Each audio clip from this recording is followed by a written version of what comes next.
دعامون کنید. نظریه دعامون کنید. یا علی خواهر، یا علی. یه دونه دیگه بده اون کوچولو عشق کنم. بده بخوره کیف کنه. این دعات برای ما خیلی قشنگ بود. یا علی ما رو دعا کنید. خدا نگه. خوبی عزیز دلم، بهش بده یه غذا.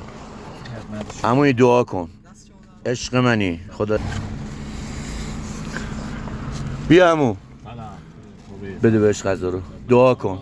یا علی فدای تو بشم. آقا داداش بیا داداش یه دقیقه. بیا سلام. نزدیک خدمت شما. دعا کن داداش. یا علی. آبجی سلام خدمت. بفرمایید داداش، بفرما. خدمت شما. یا علی قبول حق. فدای تو. شنیدی میگن مهربانی کنده ای دی چشم داشت. اگر ریاس ما ریاکار عالمی، مگه ندایی؟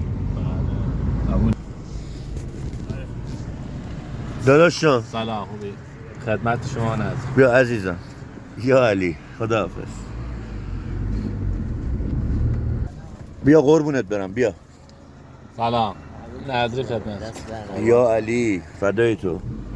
قربان تو برم.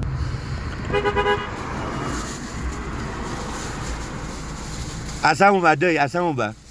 بیا دایی جون. سلام دایی، خوبی؟ نزدیک خدمت. بیا فدات شم. بیا داداش بیا داداش بیا قربونت برم. بیا عزیزم. بله برای مادرت، نوکر مادرت هم هستم. بفرما. یا علی مدد. دعا کنی خدا نگهدارتون. بچه یه چیزی بهتون بگم. الان یه صحنه من آقا مهدی دیدیم به یه بنده خدایی. الان داشتم غذا میدادم، یه دفعه برگشت گفت میشه یه دونم برای مادرم بدین. کارتون خواب بود. گفت میشه برای مادرم بدین. ضایعات جمع میکرد. ببین چه عظمتی داره مادر که حتی اصلا میگیم کارتون خواب، اصلا هرچی که اسمشو میذاریم ولی بازم وایستاد برای مادره غذا. الان با آقا مهدی گفتم آقا مهدی دیدی دایی یارو وایستاده بود برگشت گفت برای مادرم یه دونه میدی. مادر ببین چه عظمتی داره، چه جایگاهی داره. سلام. نزدیک خدمت شما. یا علی فدای تو. خداحافظ. خیلی خب مهدی یه مرتبه ببیننت همه تموم شد.